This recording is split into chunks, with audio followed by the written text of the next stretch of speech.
Well, we are now being joined by Gautam Bambawale, the former Indian ambassador to China, for more on this. Sir, thanks very much for talking to us this evening. Now, what do you really decipher from President Xi Jinping's words in the context of Hong Kong, saying that broken bones and shattered bodies will be seen if there is an attempt to go against China? Should the world expect some sort of action here from the Chinese government?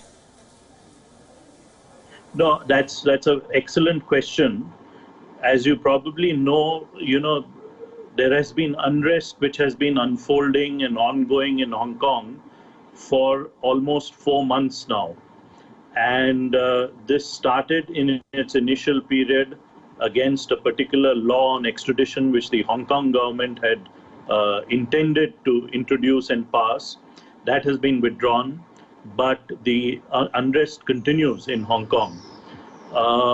I think what President Xi Jinping actually means is that if push comes to shove, the Chinese government will take a very hardline approach to these protests, and that they would put them down with a lot of force.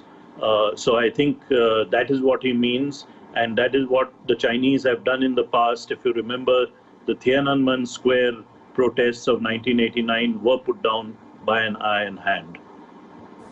All right, that certainly would be worrying. But then, Gautam Bambawale, then, sir, can China afford to really repeat the Tiananmen Square massacre now in 2019?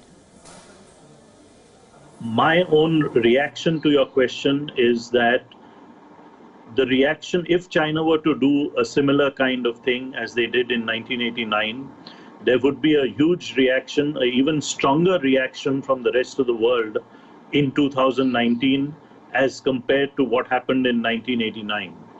I think most of the world will react not only with shock, but they would also take very stringent, strong measures against China for having done so. So I agree with the question entirely that in case the Chinese government were to use strong arm tactics to put down the protests in Hong Kong, the reaction from the rest of the world would be much stronger than in 1989 at Tiananmen.